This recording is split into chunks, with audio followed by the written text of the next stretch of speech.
Mardi 10 décembre, Paris est paralysé par les grèves. Mais une quinzaine d'irréductibles s'effrayaient un chemin vers l'esplanade du Trocadéro. L'association des Ouïghours de France célèbre la journée des droits de l'homme et condamne haut et fort la répression du gouvernement chinois dans la région du Xinjiang.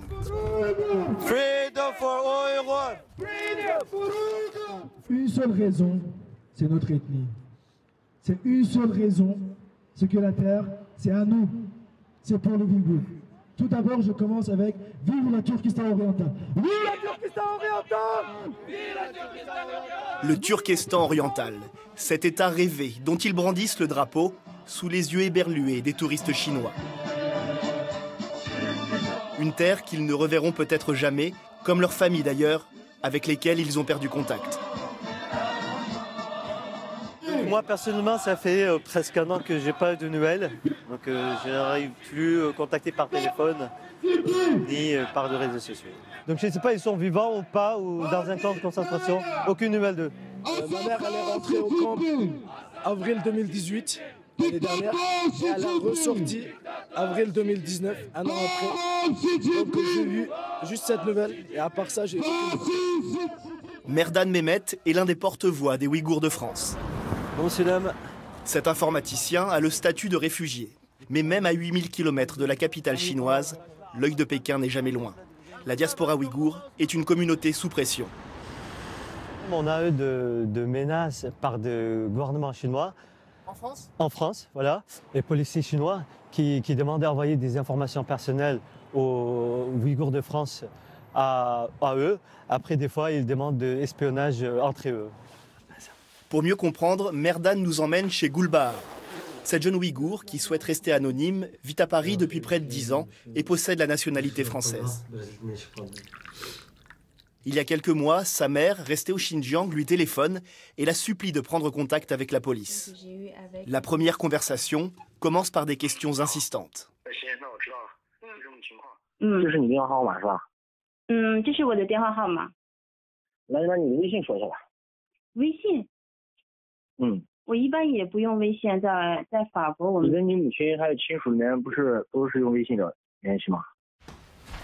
Le réseau social WeChat, canal de communication imposé par les autorités. Et au fil du temps, leurs demandes deviennent de plus en plus personnelles. La police chinoise m'a demandé d'envoyer mon contrat de travail et mon contrat de location en France et mes diplômes que j'ai obtenus en France. Si je suis mariée, un certificat de mariage. Pourquoi vous leur avez envoyé les documents ? Parce qu'ils ont pris ma famille en otage. Si je refusais, j'ai peur qu'ils vont faire du mal à ma famille. Faire du mal, comme l'envoyer dans l'un des camps d'internement qui se multiplient depuis 3 ans au Xinjiang. Pour Pékin, la famille est un moyen de pression terriblement efficace afin de réduire au silence la diaspora ouïghour ou la manipuler. Direction une ville de province, à plusieurs centaines de kilomètres de Paris. Nous ne donnerons pas son nom par mesure de précaution. C'est ici que s'est installé Adili, avec sa femme et sa fille, il y a quelques années. Il y vit désormais seul.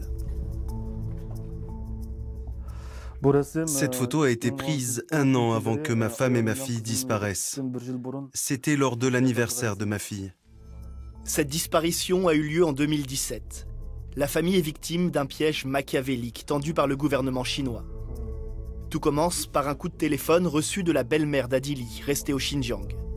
Elle prétend être très malade. Elle nous a dit que sa maladie était vraiment grave et que nous devions revenir. J'ai dit que je ne pouvais pas rentrer, mais ma femme y est allée. Une fois arrivée à l'aéroport en Chine, elle a été arrêtée. La police chinoise m'a ensuite appelé. Ils m'ont dit que je devais revenir aussi, sinon ils enverraient toute ma famille en prison. Adili refuse. Sa femme lui envoie un dernier message et depuis, c'est le silence. 2 ans sans nouvelles. Mais les agents du renseignement chinois, eux, ne l'oublient pas. Nouvel appel en 2018, un homme lui demande de jouer les espions en France. Ils m'ont posé certaines questions et après ils m'ont demandé d'obtenir des informations sur les membres de la communauté ouïghour. Je leur ai demandé pourquoi je dois faire ça. Ils m'ont dit tout ce qui est arrivé à ta famille, c'est peut-être une erreur. Si tu coopères avec nous, on va peut-être revoir ton dossier. C'est bon pour toi, c'est bon pour nous aussi. J'ai refusé. Le jeune homme qui demande l'asile en France ne comprend toujours pas pourquoi sa famille a été ciblée. Pour Merdan Mehmet, de l'Association des Ouïghours de France, la stratégie de Pékin est pourtant assez claire.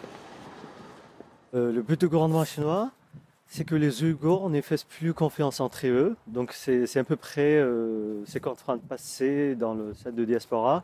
Ça empêche l'union de la diaspora pour se battre.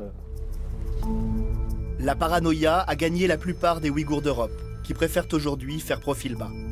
En France, ils seraient environ 1 millier, cherchant surtout à préserver le dernier fil qui les relie à leur famille.